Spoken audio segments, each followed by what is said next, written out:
Hi guys! Maganda rin gabi! Welcome back po dito sa Gandara SRU channel for Showbiz Update. Andito na naman nga po akong muli, nagbabalik.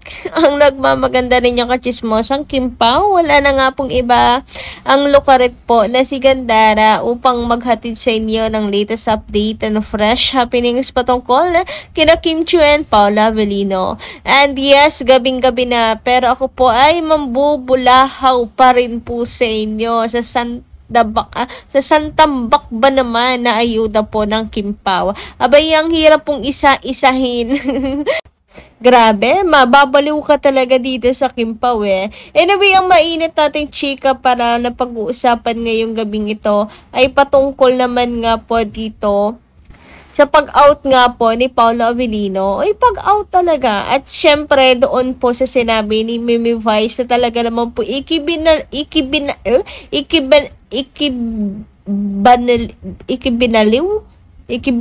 tama, no? Diba tama naman? Kinabaliwan ng mga fans. Yun naman pala, pwede naman palang shortcut. Anyway, ano nga ba yan? So, pag-usapan nga po natin dito sa video natin ngayong gabi nito. Pero bago yan, syempre, sa mga di pa nakaka-subscribe dito sa ating channel, pakiclick lang po tayo na subscribe button at notification bell natin na nandyan sa baba para mag-updated po kayo at ma-notify. Tuwing may bago tayong chika at balita hinggil sa Kim Pao. Basta po mga balita na may kinalaman kina Kim Chiu and Paula Avellino, sagot na po natin yan. Samantala, narito naman ang ilang komento ng ating mga taga-subaybay hinggil sa nagdaan po nating mga balita. Nais ko pong i-shout out si Ma'am Edita Nadonsa ngayong gabi. Maraming salamat po sa inyong pakikinig and shout out. Sabi niya, ano ba? Naghubad si Stella Marie? Well, sa teleserye yun. Sa napanood namin, hindi naman bastos. Siyempre, yung story na yon ay regarding sa kaso. Pinagbintangan nila kay Vincent na hindi niya ginawa. Mayaman ang family ni Vincent. Dito, may malaking business. Siguro yung business ay medyo illegal. Pinagbintangan nila si Vincent na may pinatay. Dahil dito, pinaimbestigahan nila. At may inoffer si Vincent, si Stella Marie na maging the alibi para ma-solve ang krimen na yon. Basta maganda yun. Nakaka-intense, nakakakaba, kaya hintay na lang tayo, 100% patok sa takilya yan. Kaya boom, abangan soon. So, parang hindi naman illegal yung ano po, yung business. I don't think si Vincent naman na medyo strict. Hindi naman mag-ooperate siguro at nanaisin na ma-promote pa kung illegal yung business. Parang sa character naman ni Vincent ay wala yun na pag-iinteresan niya isang illegal business. Mukhang wala naman.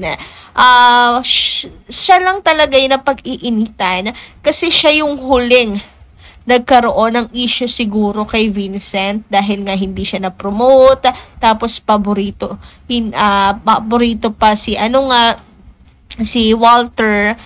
Kaya alam niyo yun, siya yung nakikitang main suspect Pero for sure, meron pa dyan na ibang may galit dito at pumatay kay Walter. Hindi po si Vincent yun.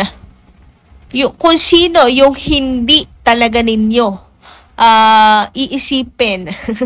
Hindi, yung pinaka-least na character na may isip ninyo na dahilan siya yun. For sure. So, di ko alam kung sino pa, pero meron yan, abangan natin. Ako ang iisipin ko ay kung sino yung pinaka-least person na may dahilan para patayin si Walter. Tapos, iisipin ko na lang ang magiging theory ko, paano niya nagawa, ano yung reason, and all. Pero mukhang talaga siya, pahihirapan tayo kasi sobrang daming alibis for sure dyan. Pero ito nga si Stella, gamit na gamit dito sa ano na yan, sa pag-solve ng kaso. So, sobrang nakaka-excite na po talaga mapanood itong pinaghirapan nila Kim and Paolo. Malapit naman na po mag-November. Ayan.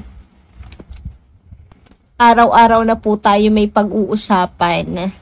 And for sure, araw-araw din po magte-trending sa social media ang Kim Pao. Paniguradong tabon na tabon, taob na taob po ang kalaban yan.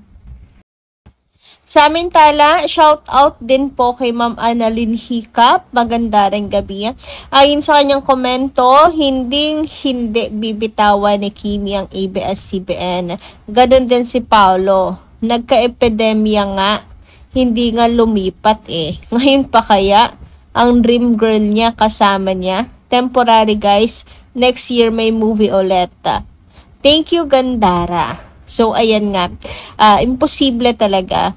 And alam mo yung nagkaroon ng problem, yung network hindi lumipat, tapos biglang just because of a love team lilipat siya, si Kimi, dahil sa chika na may makakapartner na ibang kapuso.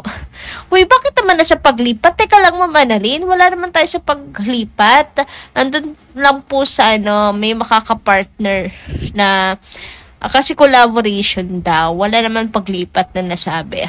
Correction lang. Kasi chismis na nga to. Tapos maliligaw pa. Chismis na nga lang, maliligaw pa. Kung sa bagay, ganun yung chismis, no? Iba yung sinabi, pero iba rin yung dating. Tapos iba din yung ikinalat. Ganun talaga. But anyway, ayun, kino-correct natin. Hindi naman ganun yung chismis. Collaboration lang naman daw po. Na may makakapartner si Kim na kapuso artist. Hindi po paglipat. But anyway, kahit ganun pa din, kahit pasabihin po natin na collaboration, I don't think so.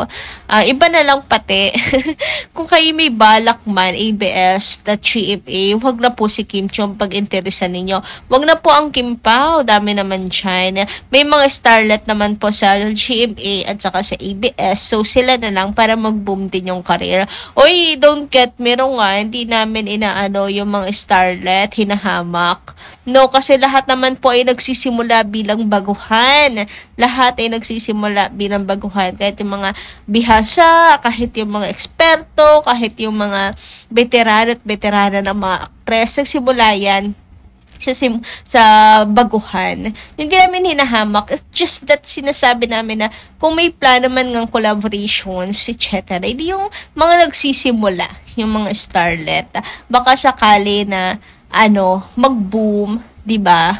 Wag nang pakalman pa ang Kim Pao. Napaka-stable nila Kim and Paul. Actually, yumayanig pa ang Kim Pao. Meron pang ibubuga talaga ng bonggang-bongga. Samantala, dumako naman nga tayo dito sa pinaka-highlight and headline ng ating update ngayong gabing ito. So, tungkol nga po ito sa pangbubunot na naman po kay Kim Chiu. Grabe, paborito talaga nila si Kim. Bunot na bunot Yung kahit hindi na to Kim Pao fraud, Kim Pao yung mga Showtime fam talaga, paborito si Kimi. So, si Vice ganda sumingit. Yung sa kanta ni Kim Chiu nga, sa yung nakaraan, wala akong pakialam. Hoy, siningit ba naman niya si Paolo Avellino? Talagang pag ganyan si Vice, isa lang ibig sabihin, bukod sa botong-boto siya, ay may katotohanan. May katotohanan na yun tungkol sa kanilang dalawa sa Kim Pao. Kaya tinuturing ito ng ilang tinuturing po ito ng ilang mga fans na pangbubuking ni Vice kina Kim and Paolo. Kasi ganyan siya.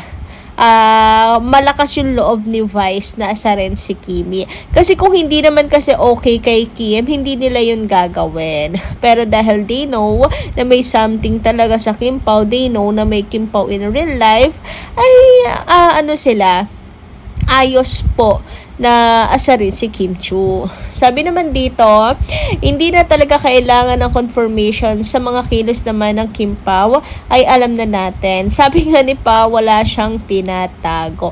Sabi din ng nakapaligid sa kanila, private but not secret. So, kilig lang. So, adorable ni Kimi.